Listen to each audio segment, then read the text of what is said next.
বন্ধু কেমন আছো? আশা করি সবাই ভালো আছো, আমিও ভালো আছি। আজকে তোমাদের জন্য নতুন একটা অঙ্ক নিয়ে এসেছি দশম শ্রেণীর জন্য। দশম শ্রেণীর সূচকের 4.1-এর 11 নং অঙ্কটা সমস্যাটার সমাধানটা করে দিব। এখানে দেখো, এটা সৃজনশীল আকৃতিতে হয়তো পরীক্ষা দিতে পারে। আমি হচ্ছে এমনি সাধারণ অঙ্ক যে নিয়মে করে ওইটা করাবো, আমি সৃজনশীলে পরে দেখাবো। এখন এটা তোমরা সমস্যাটা সমাধানটা দেখতে পারো। দেখো, এখানে আমি আরেকটু আগে বলছিলাম, যখন আমরা সূচক অঙ্ক করব তখন হচ্ছে যে সূচকের বেলায় যোগ থাকলে এটার বিপরীতে গুণ হবে, আর হচ্ছে যে যখন বিয়োগ থাকবে এটার বিপরীতে ভাগ হবে। এটার বিপরীত এটা হবে, এটার বিপরীতে এটা হতে হয়।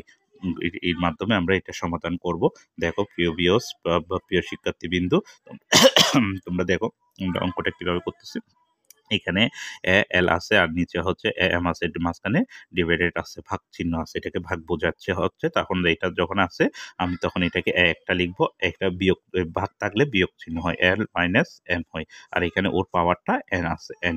সেম নিয়মে আমি এটাও লিখবো, এ লিখবো, এম মাইনাস এন লিখতেছি, এম লিখে উপরে পাওয়ারটা এলটা লিখতেছি। তারপর হচ্ছে যে আবার এখানেও এ আছে, এল লেখার পরে হচ্ছে যে এখানে এল লেখার পরে হচ্ছে যে এখানে এল হবে, এটা এল এন মাইনাস এল হবে। তারপর হচ্ছে পাওয়ারটা এম আছে। দেখো, এখন এটাকে আমরা গুণ করে দিব, পাওয়ারটা দিয়ে গুণ করে দিব।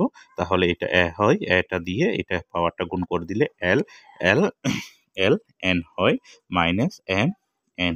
তারপর হচ্ছে যে ডট, তারপর হচ্ছে যে A L M L minus N L, আবার ডট দিব, এ দিয়ে N M minus L M.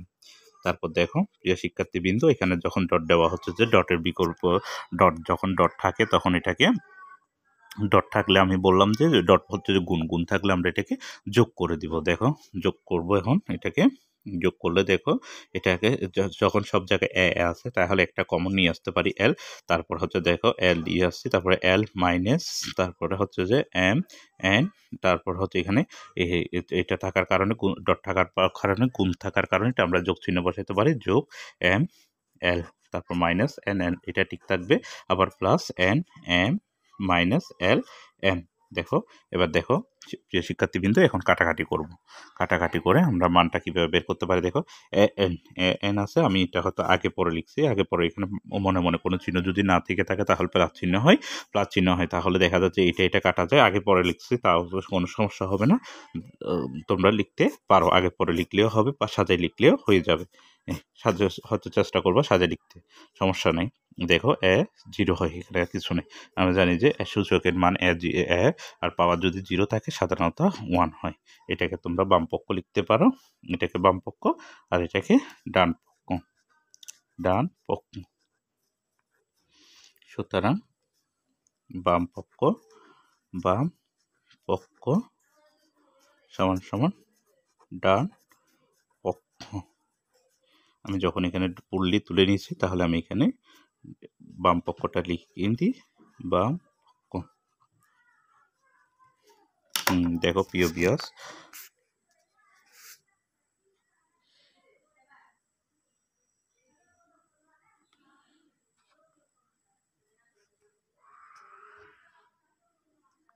ডান পক্ষ বাম পক্ষ লিখে আমি এখানে প্রমাণ করা যে বলছি, তাহলে এখানে আমি লিখতে পারি প্রমাণিত,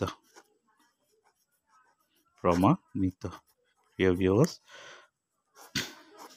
প্রিয় শিক্ষার্থী, আশা করি সবাই ভালো থাকবে।